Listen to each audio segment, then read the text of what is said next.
This is Tim with City State Entertainment. I'll be standing in for Genesee as the man behind the camera today. I've got Mark and Ben here for Class Reveal 2, and I'm going to hand it over to them. Hey everybody. First, we didn't send out an email about this, so if you know anyone who should be here, friends of yours, people who belong to your guild, people whose email addresses you have, you might want to mention it to them. We're sorry. It's been pretty active around here in the last 24 hours, and with everything going on, yeah, we just didn't send out an email. Why has it been exciting? Well, on the not good for the building, but not bad for us. Yesterday, the floor below us, their hot water heater kind of went boom, and so our building is now full of, God, it must be dozens and dozens of dehumidifiers. There's an and army fans. of little fans all sitting It's around. really kind of cool. But no damage here because it was below us. But that certainly was a bit of a distraction. In other, though this is fun news, Ben and I have something to show you guys.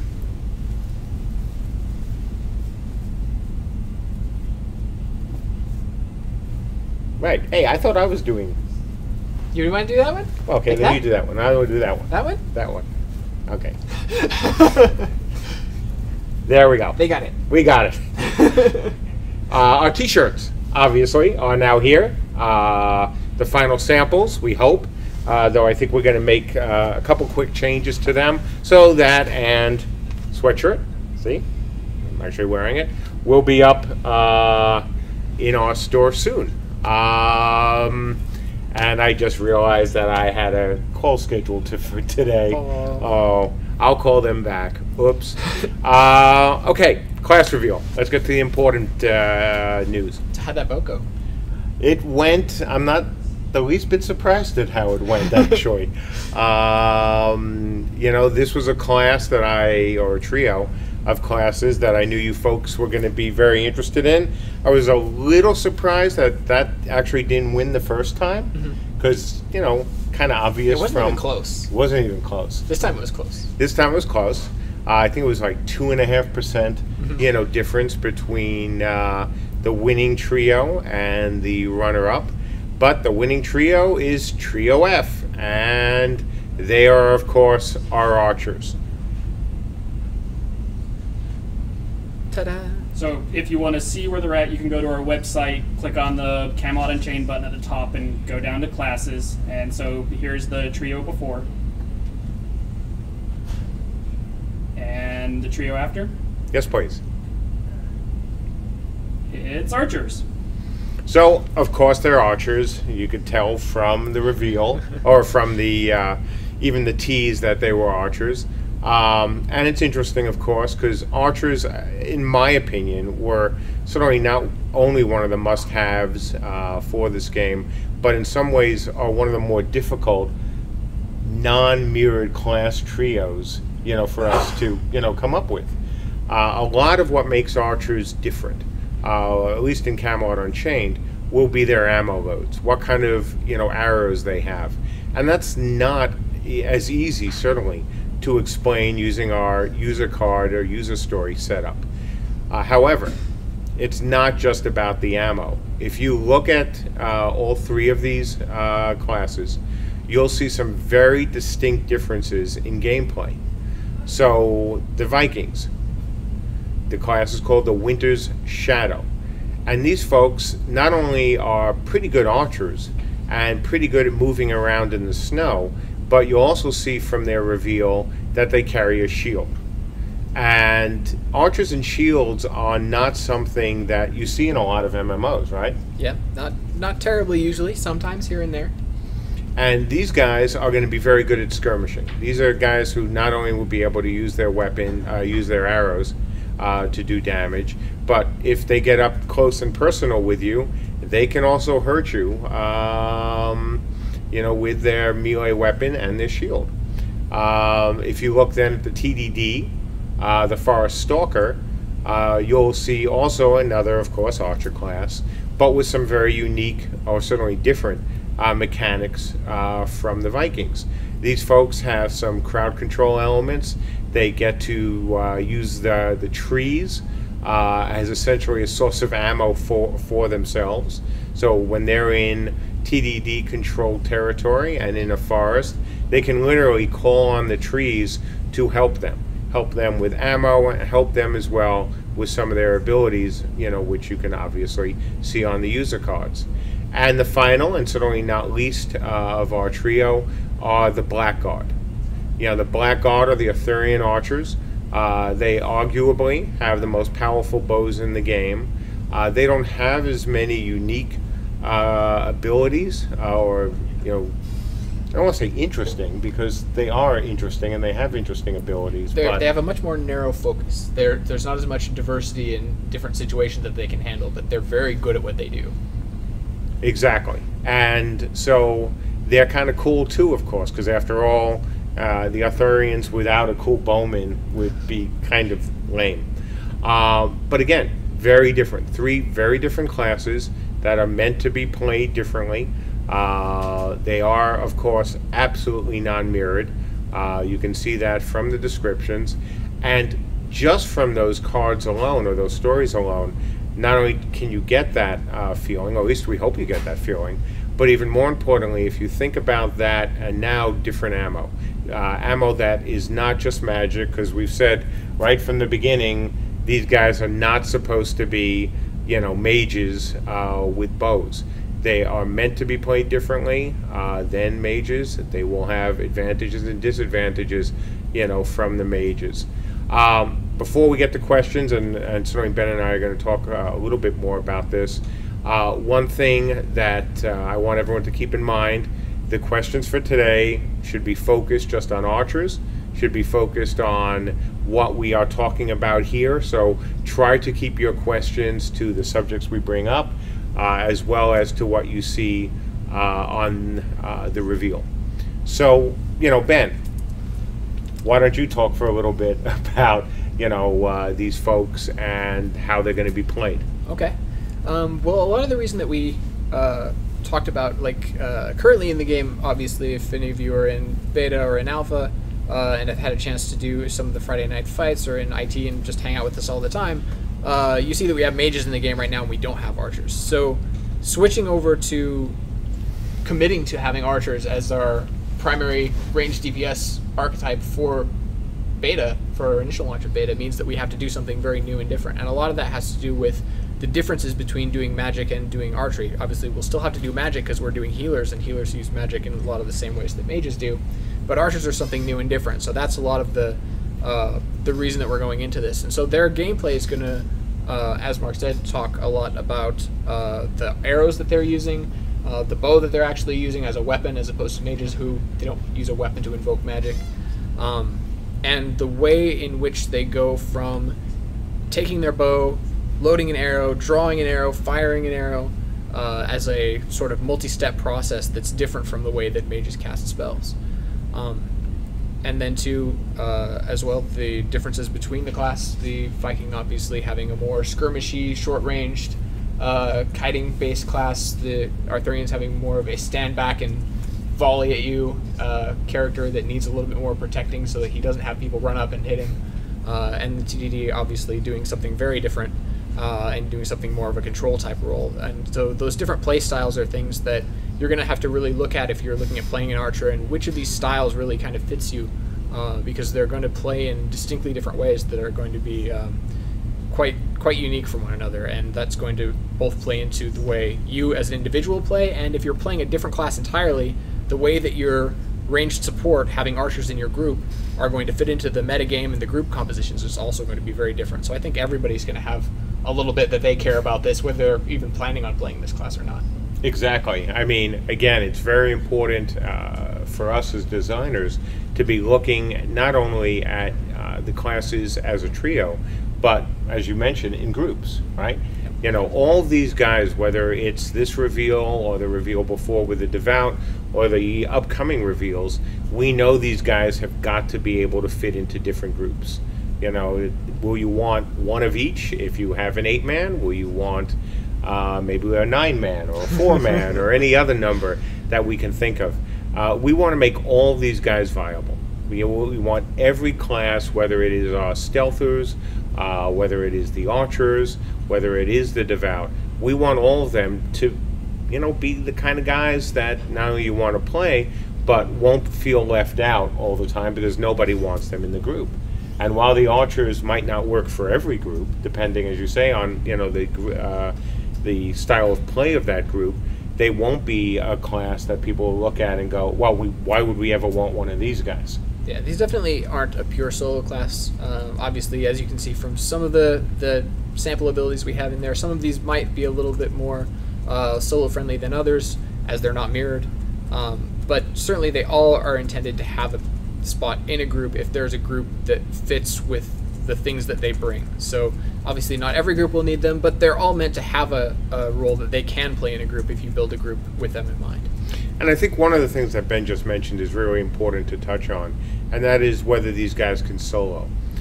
Certainly if you look at the Vikings, these guys are absolutely meant to go more solo. They have a shield. They have greater survivability in melee. So if your gameplay or the kind of gameplay you want is absolutely solo, you don't care about groups, you don't want to be involved in groups, then something like the Winter Shadow is a pretty good choice. But the other thing to keep in mind about that, and also, and probably even more important, is unlike other games, we're using a very unique progression system, where it's not just about, as a solo player, how many people can you kill before you get killed, or how many people can you kill and then run away from before they kill you. So a solo player, regardless of whether they're a shadow, whether they're a stalker, whether they're a blackguard, if you're going out as an archer and trying to solo, and you're participating, and you're doing damage, and hopefully killing every so often. And by the way, of course, guys, no one-shot kills from these guys, and no stealth, as we've talked about. We have camouflage, where you can just pop in, shoot somebody, pop back in, and rinse, wash, repeat until you kill them. Without that, you'll still be able to go out, contribute, have fun, kill something every so often, and all that will add up to progression rewards. So it's not just, I got to kill in order to go up a level, I've got to kill 65 Arthurians and 30 TDD and get all this other stuff. It's going out and participating and doing damage and trying to, obviously kill. So I think that's important to keep in mind.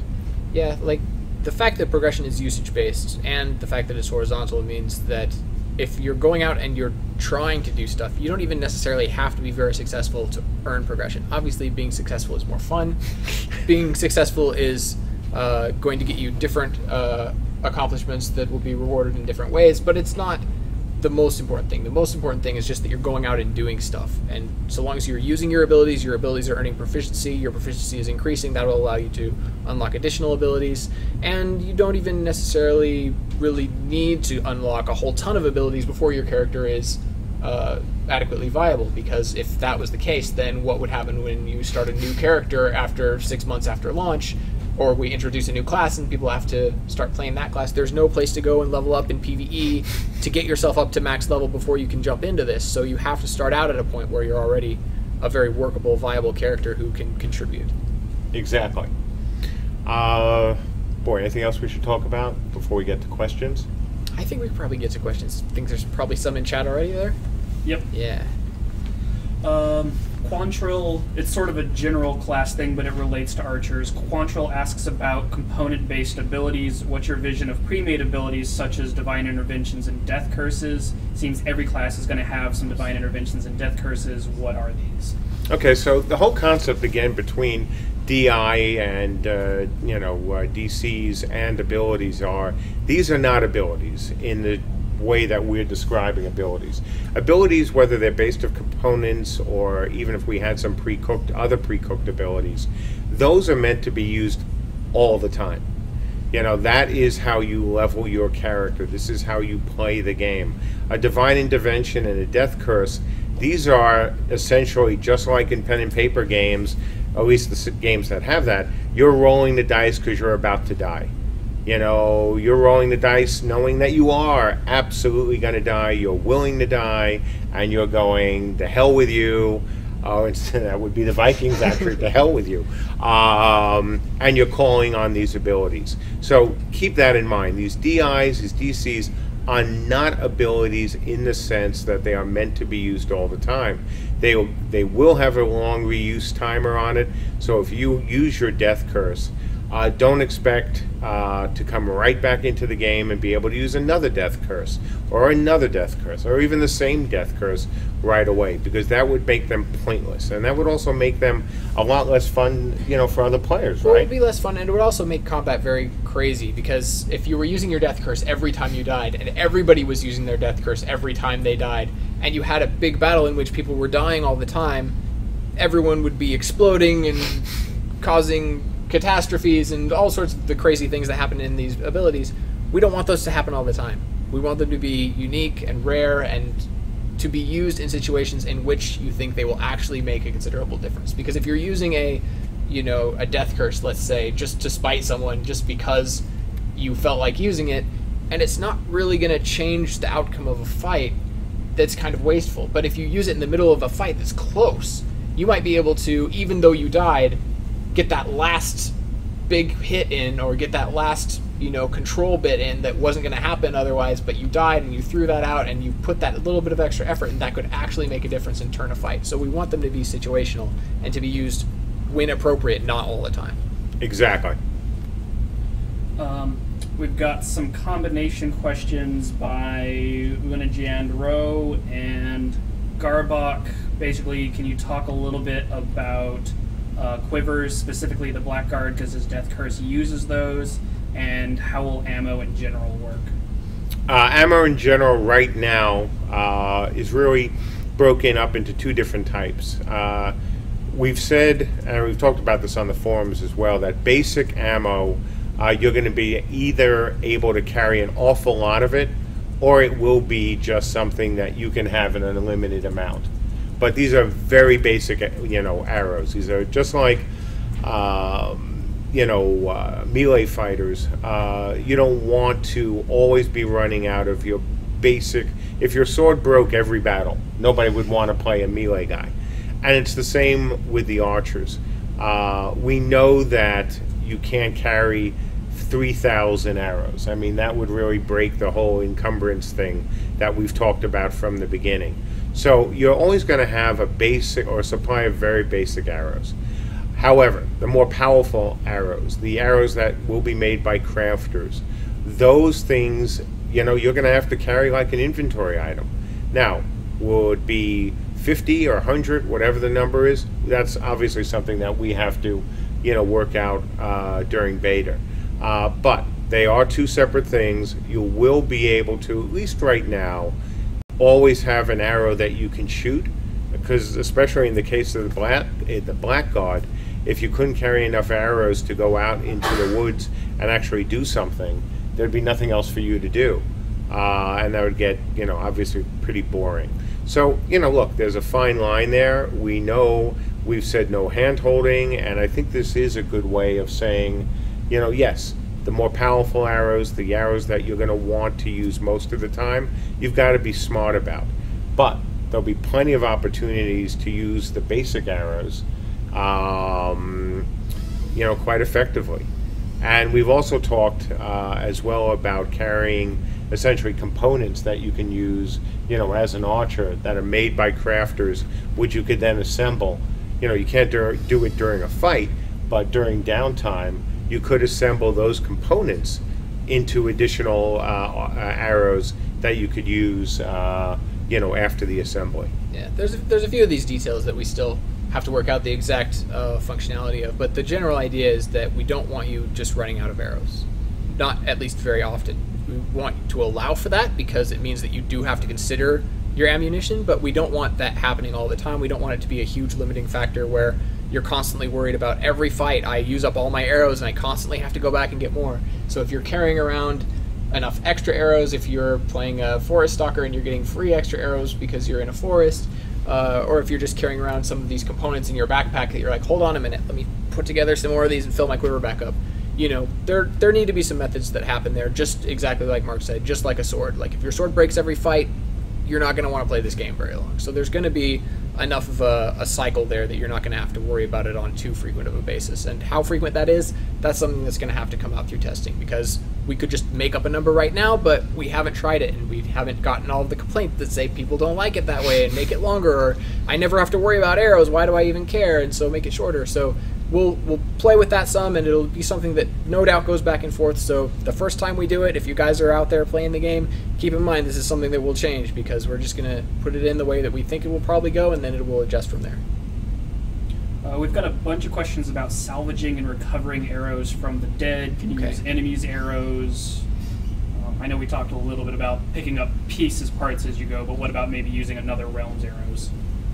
Good. Yeah, so that's something that we would really like to be able to do. Obviously, these arrows being crafted means that they will have a durability to them, even if you can recover them. So you can't just, go out some days, fire a bunch of arrows, collect a bunch of arrows, and every day you're doing that, and so nobody ever has to make new arrows because they're always just picking up and throwing arrows around. So even if you can salvage complete intact arrows from the battlefield, the fact that they've been fired and used means that that will count against their durability, and they will eventually have to be replaced. We would like to be able to have scavenging because it would be really cool, but it's a technical feature we'll have to figure out exactly how we're going to implement, whether you have to have some way for the world to track what arrows exist in an area, and then you use scavenging and it collects from that pool, or whether we can actually have all of these physics objects lying around that you can go around and individually pick up. That's a lot of polys lying around on the ground that we probably don't want, so we'll probably have to come up with something that's somewhat abstracted there, but scavenging arrows from the battlefield is something we'd like to do to some extent. Arbicus asks if a short-range skirmish-type archer a la War's Shadow Warrior will be something that will be possible, or is that too fast for this game? I don't want to say exactly fast, but that's sort of what the Winter Shadow is, right? He's sort of the skirmish archer, right? He has his shield so that if somebody gets up to him, he can bash him with his shield. He'll be able to get out an axe or a sword or something and fight sort of close range. But he also has a bow, and so he will do best when making use of that and kind of going back and forth between the two as needed, depending on people trying to close with him. As far as the actual pacing, the Shadow Warrior, as far as Warhammer, I don't want to get into all the specific minutiae of the details of that, but the mobility is much higher in a lot of these other games, where you're allowed to run at full speed and fire at full speed and just do full-time kiting. And so that's something that we're not going to stick with. If you have your bow out, you're fine to run around at normal combat speed, just like somebody having a sword out. You're going to slow down with each progressive step of like, okay, I've loaded, knocked an arrow, right? That's going to slow you down a little bit. And you're drawing your arrow, you're ready to aim and shoot somebody. That's going to slow you down. So you're not running around, kiting at full speed while firing arrows, running backwards and shooting people.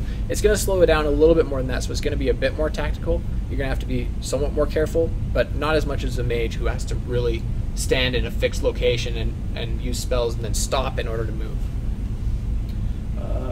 Sacrix asks, how prominent is camouflage for the class overall? Is it a core focus or just something that's added on? Oh, I think it's a very important part of the class, especially, for the Stalkers and the Shadows. I mean, these guys, not only part of their survivability, but part of their usefulness when they solo, of course, is camouflage, right? If, you've got a bunch of your folks and you want to play a group that is guarding the borders or is guarding an area, being able to camo and hide because the those nasty other realms happen to be heading in your direction, having effective camo is kind of important. Will it be useful, and again, like stealth, with being able to go pop right back into camo? No, it will not. It is not stealth. It's not intended to be stealth, but it needs to be useful, especially for those folks who want to play the solo character, who's hiding, who's waiting for the right opportunity to jump into a fight or to start a fight.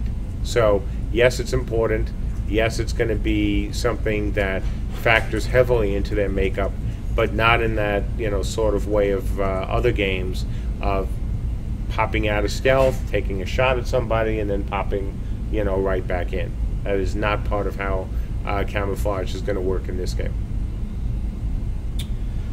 What is planned to happen when an arrow projectile hits a spell projectile? Is there an interaction? Do they deflect each other? From Donnie. Magic. I mean, that's what's supposed to happen, right? It's air. I mean, that was the whole point, or one of the points behind the air system. Anything that can be cast, whether it is, a spell, anything that can be thrown or shot, like the projectiles of archers, all this is meant to interact with each other. That's the key. And, whether it's a fireball hitting an arrow, or it's an arrow, or certain arrows that are made for deflecting, magical attacks, that's all part of air. So, as soon as we get the archers, into the game and working, we're going to be playing with that. Question from Cursalv and Play Vinyl: will you be able to use bows while being hit from enemy melee?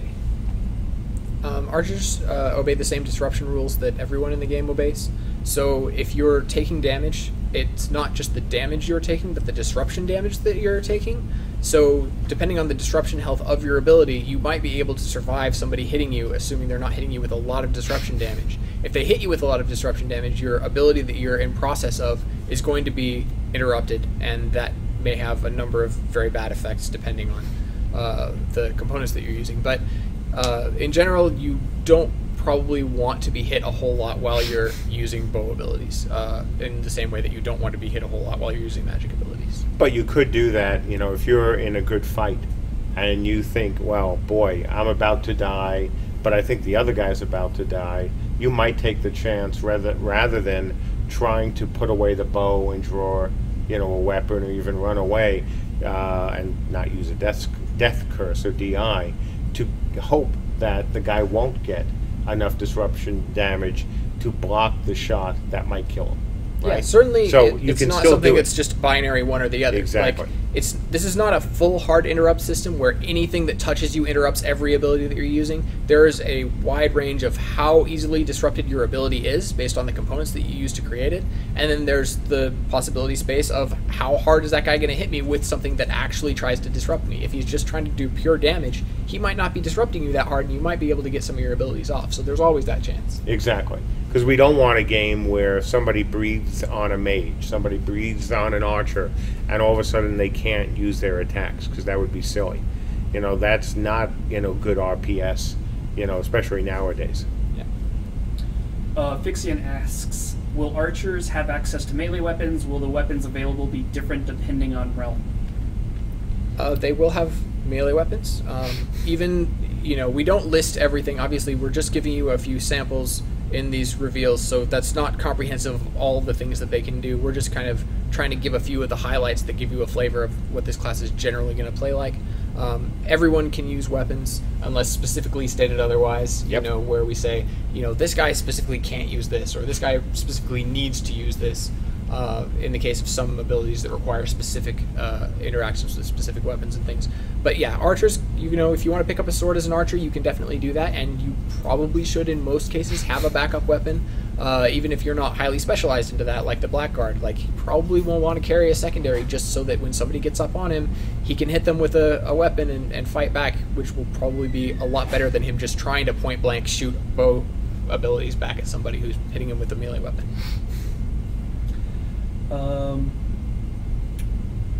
I lost it. Medic.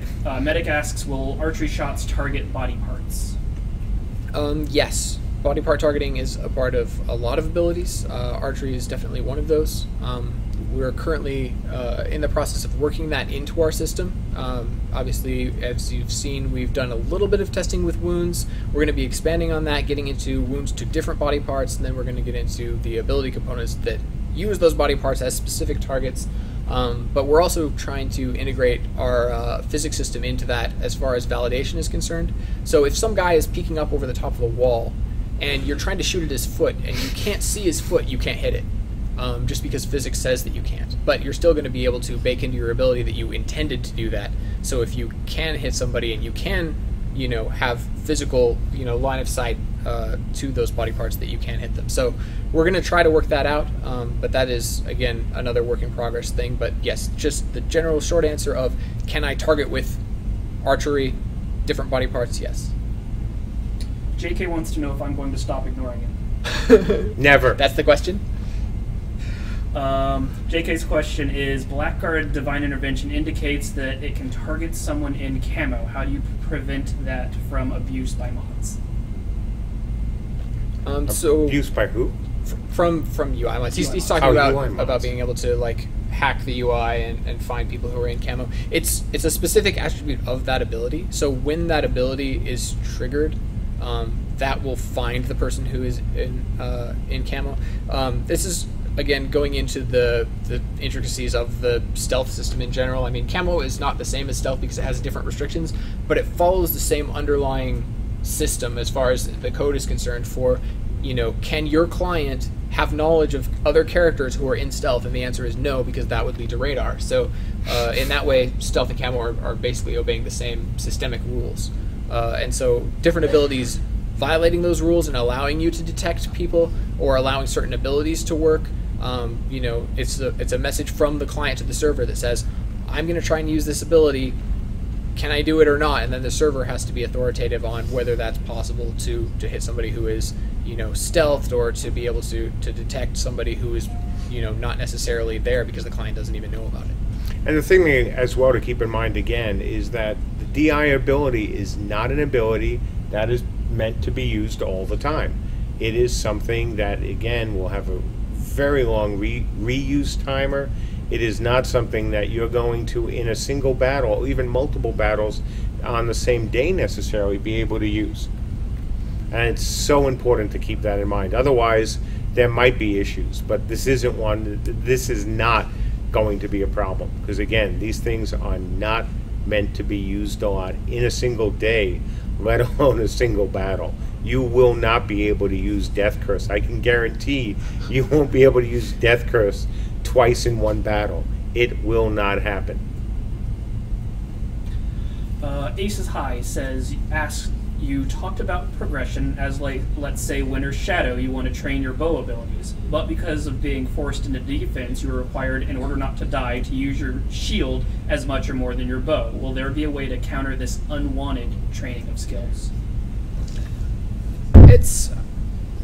I mean, that's sort of a playstyle Well, hang on a thing, second. right? What does he mean? What do you mean unwanted? So, like, if you're pulling out, but if you're pulling out your shield, yeah, like if you feel that it's mandatory, of like, well, if I don't use a shield, I'm just gimped. Like, if I don't use these set of abilities, I'm just bad. Yeah, honestly, I just don't see it as being unwanted, right?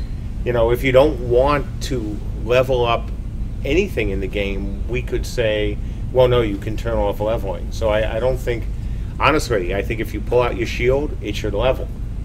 If you don't pull out your shield, then it won't level. Because it's not automatic. You can't just, go into combat, use your, archery abilities, and then when somebody comes up to you, you switch to the shield. You don't. You have to make that choice to use your shield. But if we're giving it to him as a big part of his character, right? A big benefit of this character and what makes him different from other characters is that he can use a shield. If you choose not to use that shield, you could do that, right? But it's not necessarily going to be the best choice. So they're Correct. Feeling like, I'm kind of forced into using it, and yeah, you kind of are. It's like, well, I want to play an archer, but I don't want to use a bow. Exactly. Like, yeah, well, we're not forcing you to use that bow, but you kind of should. So, the shield is a less strong choice than that, because if you wanted to play a Winter Shadow without using a shield, you certainly could do that. You're going to miss out on a bunch of things. There might be some alternative choices in there where maybe, there's a dual wield version of him where he doesn't actually use the shield, and so he can, go into melee and not have to carry a shield around with him, or if he really doesn't want to. But he is kind of a back and forth hybrid. A big part of his, core components is that he has good weapon switching, so we can switch back and forth from his bow to something else. So if you're not doing that and you want to stick exclusively with your bow, that's probably not going to be the best path for you to go for that character. I think the question he's trying to ask is more, would there be a drawback for him, say, frequently being in a defensive position where he wants to specialize in bow damage? Could his shield being higher than his bow prevent him from having progress in his bow because of maybe some aggregate soft cap or something like that? Oh, God, no. No. I mean, that's the whole point. If you have, whether it's a hybrid or a class that has abilities that might not be the ones you would think at first would be associated with the class, we wouldn't put you guys in a position of, well, you can't level up your bow all the way because your shield. I mean, if the shield is part of the planned mechanic for the character, then of course you're going to be able to level them up. Jamaican asks, combat physics sound really interesting to where we're going to be able to target certain body parts. Does this mean we could possibly say ricochet shots or trick shots? I probably don't want to commit to that at this point. One of the things we had as sort of a bug earlier, and as sort of the default behavior for abilities, is that they would bounce off of things. And so we've talked about that here and there, about putting that back in. Probably not something for arrows, because that's a little bit too crazy fantasy of bouncing arrows off of things, but something that maybe magic abilities might leverage to some extent if they can ricochet off of things, or specifically if they can like roll down hills and things like that, might be something that some abilities will be capable of doing in the game. And certainly not a chance of committing to it now. We've got to get a lot of other things working, in physics and server, as always, server-side physics, before we'd even consider putting something like that in there, except for fun.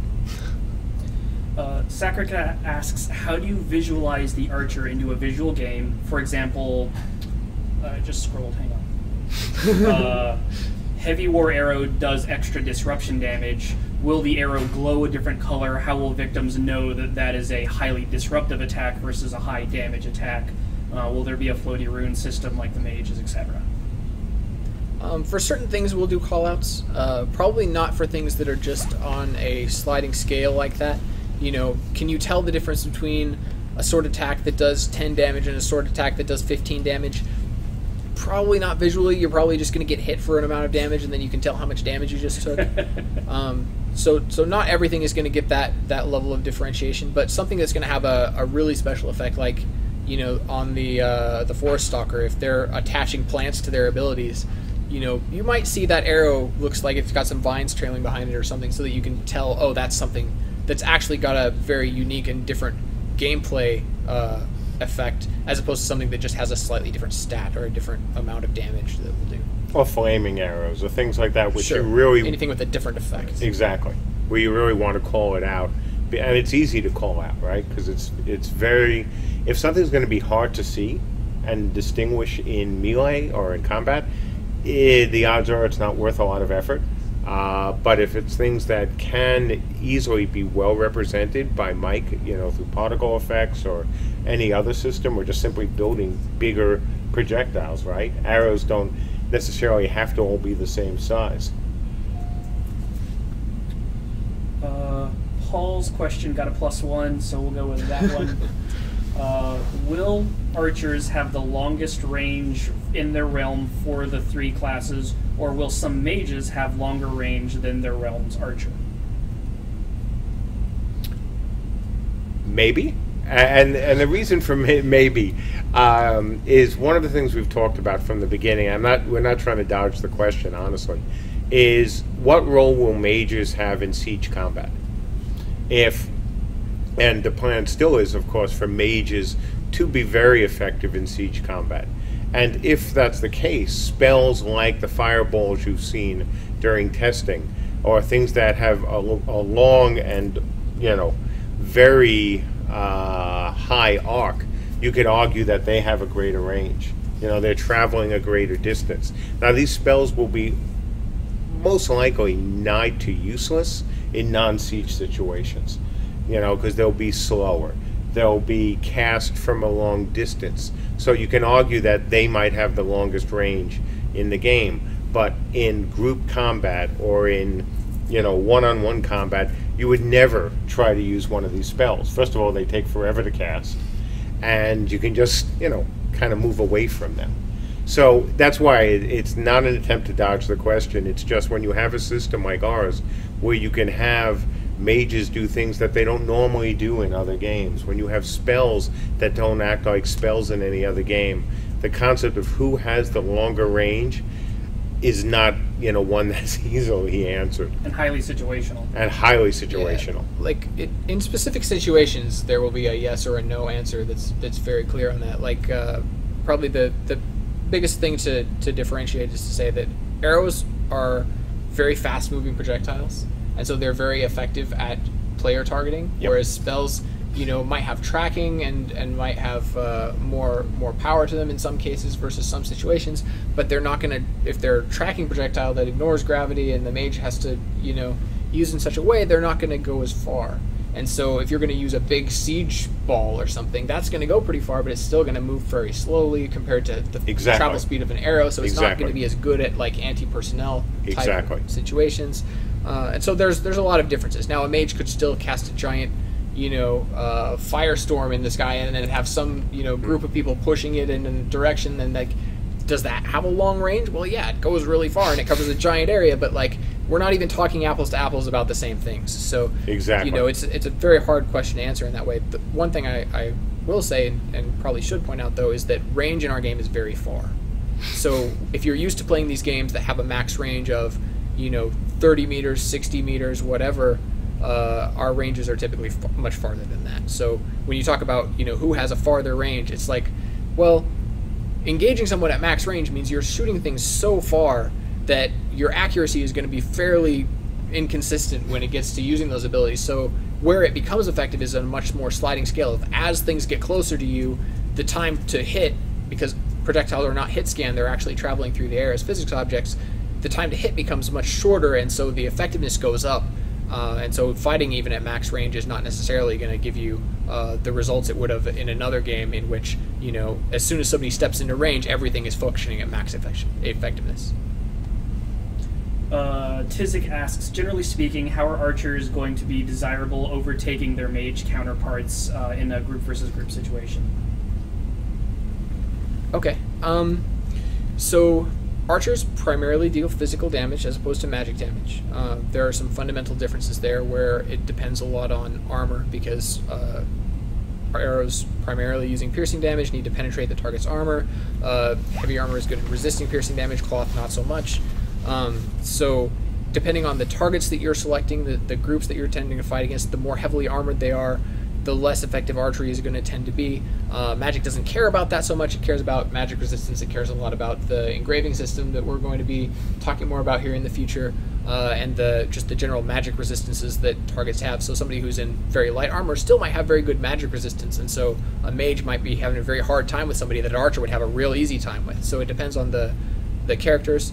As we mentioned a little bit earlier also, mages tend to be fairly immobile, most of them. Archers all sort of have an inherent mobility in that, when you're drawing and firing, you're less mobile than you would be if you were just running around doing nothing, but you still have some good mobility, and in a lot of cases you can do a lot more by, slight adjustments here and there, whereas mages want to kind of tend to build up their area and kind of stick to these sort of static locations. So if you're in a group that's highly mobile, in a group that's going after low armored targets, if you specifically want somebody in your group to pick off low armored targets, you're going to want to have an archer as opposed to a mage. Mages have, various other things, and when we get to talking about mages, we'll talk about some of their benefits. We're going to primarily talk about archers, so I'm not going to get into all the cool things that mages do, but using arrows, using piercing damage, and being mobile and picking off people at a long range is a lot of what archers are good for. And it also depends on, not only what your targets are or who your targets are, but where you're fighting. If you're a TDD archer and you're going to be spending most of your time or TDD group, and you're going to be spending most of your time in Viking land or in Arthurian's land, that some of your abilities won't be as effective. And that will factor into your choice as a group, all right? Do you want to take, the archer? He won't be quite as effective today as he was when we were sitting, back and defending our realm. So maybe the trade-offs with a mage won't feel, as bad this time, or not as bad, but it will not be as helpful to have the TDD archer this time as it might have been the day before. So just like the last question, it's really situational. I'm going to ask two questions that are covering the same topic and sort of from contrary perspectives. One was, if our game has so much range, won't this be a handicap to melee, and aren't they at a disadvantage? The other one is, if projectiles need to hit a target to deal damage, will this affect ranged characters' DPS, and will players favor melee over ranged a lot due to this? Isn't this perfect? This is great. I mean, this is awesome. So, one of the things, and just to segue a little bit, and for a very short period of time, when I was in law school and acting as an arbitrator during my first year, one of the things that they tried to teach us was that the best deal that you can make as an arbitrator is when both sides are unhappy with it. And that is perfect, because right now you really do have two people looking at the same system and going, well, but this is bad for this group, and now they're going, this is good for that group.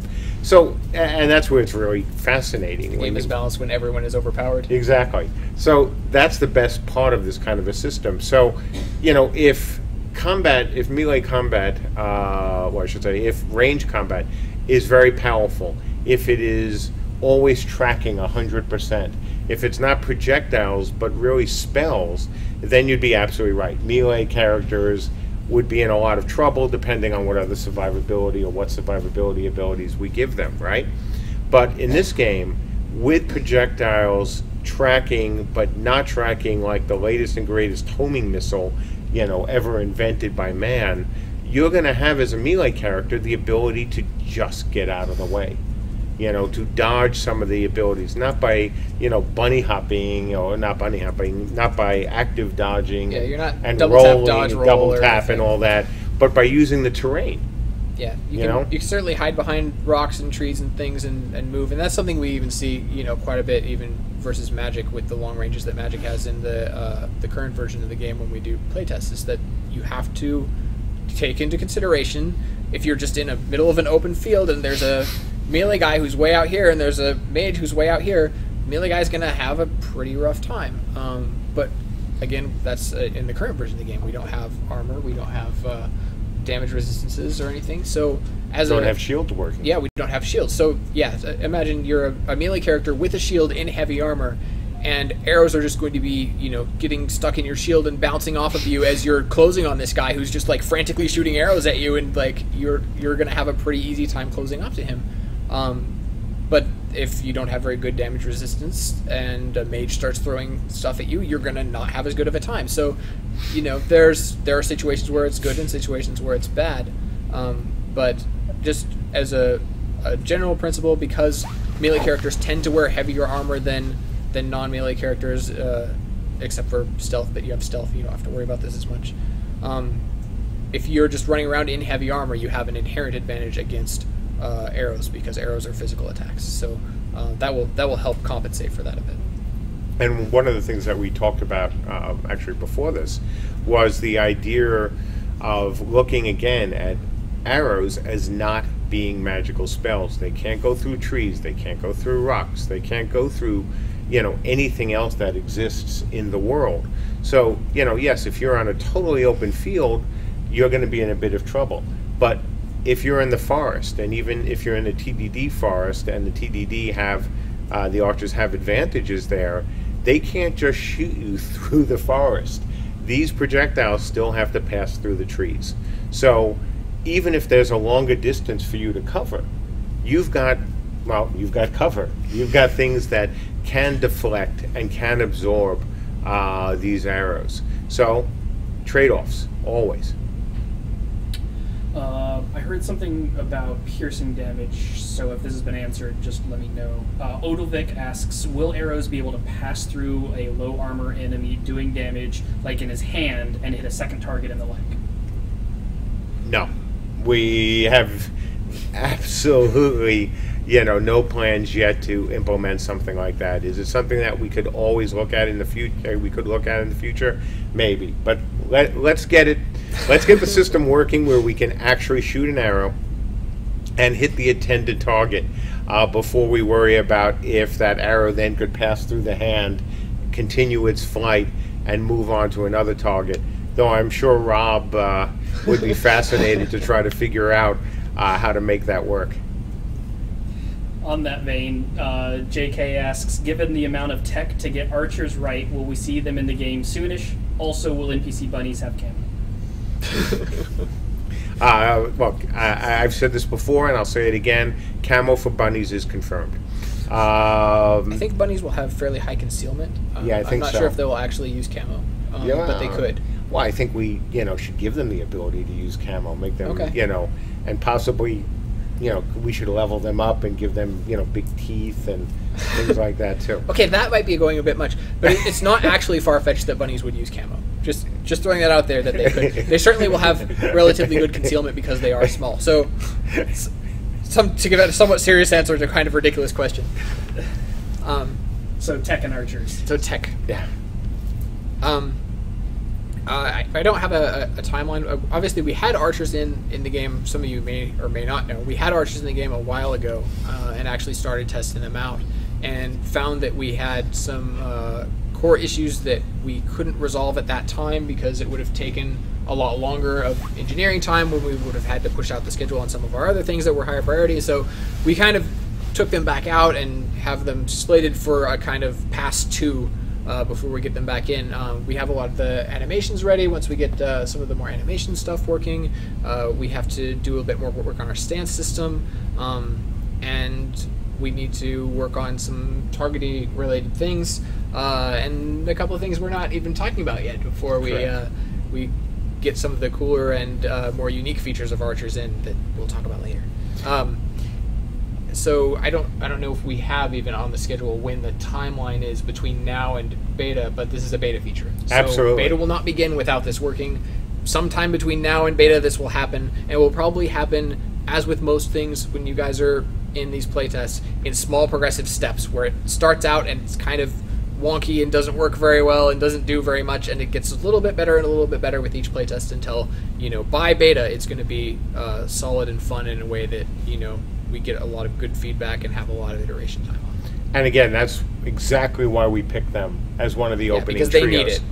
Yeah, exactly. They need it, and the longer that we'll have to play with these guys, the better they'll be. So, yeah, they are absolutely confirmed as one of the beta trios. We said that last week. We'll say it this weekend. We'll probably be saying it for the next 8 weeks after this one. These guys have to be given time for you folks to play with and for us to balance. Continuum Complex asks, what different varieties of bows will the different classes have access to? How much variety will there be, and will they have different effects, noticeable range differences, etc.? Yes. Well, think of them as bows like any other weapon, right? If crafters could only make one type of sword, and the difference between these swords was almost nothing, then crafters are going to be pretty mad at me. And so will the folks who use the swords, because we've been talking about right from the beginning, even before the Kickstarter, of having a crafting system that matters. So if all bows are the same, just like if all swords are the same, then the crafters are going to be out of business, less than a month probably after the game, opens. So yes, of course, there will be lots of variety in bows, lots of variety in terms of whether it's damage or range and other things that will factor into, every type of weapon, not just bows and certainly not just swords. We've got about 5 minutes till we're wrapping this up, so you guys start giving me your better questions so that we can wrap this up with a really, really good question. So we'll be taking questions for another 4 or 5 minutes and then ask my favorite one at the end. Travy asks, will archers be able to kill the baby wheel? Will archers be more useful in defense situation and weak if caught in the battlefield, say 1v1?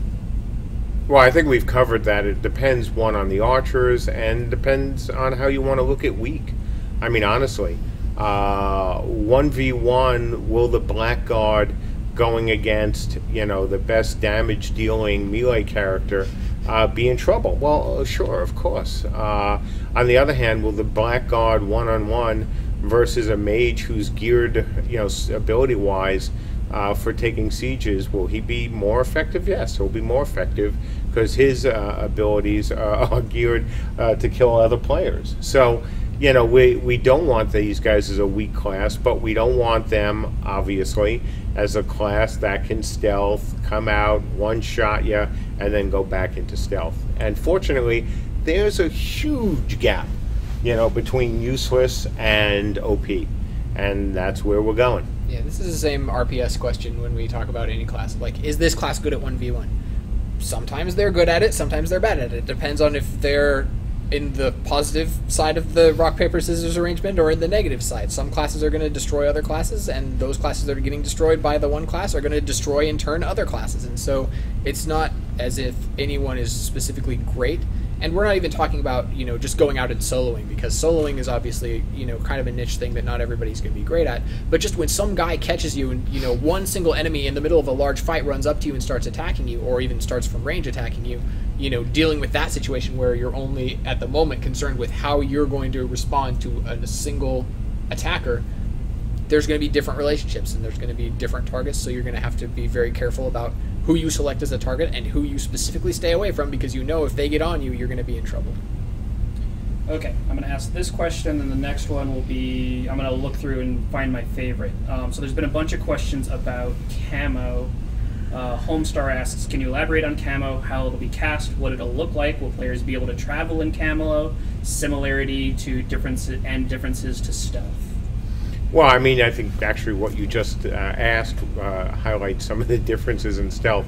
No, the idea in camo is that you're not moving at full speed in camo. If you want to move at full speed, you should be using stealth. You should be one of the classes that can go into the veil. In terms of what it will look like, you cannot camo, or you should not be, I hate to say cannot, but it'll probably be a cannot. You cannot just be in the middle of a field wearing, bright gold armor, even if it's made out of leather, and hit a button and go into camo. On the other hand, if you're wearing the appropriate armor, if you've got the things that were made by the crafters to help you in camo, and you're trying to blend in to whether it's the forest or blend into snow, you'll be able to do that. And again, I think the most important difference is absolutely to remember that this is not walking through the veil or running through the veil. This is meant for the characters who want to hide in certain places, maybe move around slowly among or within the same type of terrain, and is properly spec'd and geared for that. Again, if you're going out in your, hot pink dyed armor, you're not going to be able to blend real well on those gray rocks. It's just not going to work that way. All right. I really like McCavity's question. Earlier you asked about archers pulling arrows from quivers, then lining up the shot, then drawing the bow back, and finally shooting. Can you elaborate on how that would translate into button presses? Do we press one ability button to trigger all of those sequences automatically, or will some of the things be done manually? Okay. So right now we're working on putting our component system together in such a way that it's modular enough that you can do either one of those. So the idea is that if you wanted to just walk around with your bow, you can do that, obviously. You can walk around with just a sword. If you wanted to just knock an arrow, as in get an arrow out of your quiver, put it on the string, and hold it there, not even draw it, just walk around like that, that you could do that as a single action, as a single ability that has the components of the bow and the arrow and the process by which you load it, and those are the components, right? And then that would be an ability. If you wanted to go through the rest of the steps and say, not only do I want to get the arrow out and put it on the string, but I also want to draw the bow, and I also want to aim at somebody, and I also want to fire, and I want to take all the components that it takes to do that and put them all into one ability, so all I have to do is push one button and it goes through the entire sequence, you could also do that. So I think allowing that flexibility will give us a lot of different playstyle options. It's just like sort of personal preference options in the way that you create your abilities. Do I want to make a button for each, loading each type of arrow, and then another button for drawing fast or power draw or whatever, and then do I want to make another ability for the way that I'm aiming at the target, and then I, every time I use ability I'm pushing 3 buttons, or do I want to just make a bunch of these combinations of like, well, I like doing this combination over here, and then this combination, and then this combination, and then you have, dozens of different combinations, or more or less depending on how many different things you really want to be able to do and how much flexibility you want. But every button press is a full action that goes through all of these things in a sequence. That's kind of something we want to leave up to you guys, because either way, you either have to make a whole lot of ability buttons for every possible conceivable combination, or make only a few combination things and then push 3 buttons every time you want to shoot an arrow. So neither one of those is something that we feel everybody is going to like, but one or the other or a mix of both is something that we want to kind of give to you, and obviously test it both ways and see what comes out of it. All right, so that's been the Q&A Class Reveal 2 stream. Mark, there been any final words before we wrap this up? Do you want to talk, anything you want to talk more about with the archers? And then I want to, a couple bits of housekeeping with the players. Just that I'm looking forward to seeing how some of the more in-depth analysis of this. I mean, obviously you guys just saw it, an hour ago, and you just look at these while we're having this conversation. But if we get some more ideas and thoughts and conversations going, seeing where this goes on the forums and how people are more interested in, and the different things that that look cool in the few details and the few bits of information that we've shared here today. And then what people are going to vote for next, because... Exactly. So from my end, obviously, an update and a new survey will be going out in the next couple hours. We'll see who the winner will be this week, or next week. The competition for the next 2 slots was very close, as was, for number 1. So it'll be interesting to see who comes out ahead. Second, as we usually do in these, let us know. What do you think? Thumbs up, thumbs down? Tell us in chat right now. We're certainly curious. In other bits, boy, the last 72 hours we have done a ton of testing, as our alpha, beta, and IT folks have been getting a little bit spammed by our emails going, impromptu test now, impromptu test closed, impromptu test now, impromptu test closed. The good news is, we, and I'm going to talk a lot more about this in the update, we think we found a whole bunch of bugs that essentially emanated, from one problem. And it was one problem with actually a very small percentage of people's routers. So that was kind of cool to find.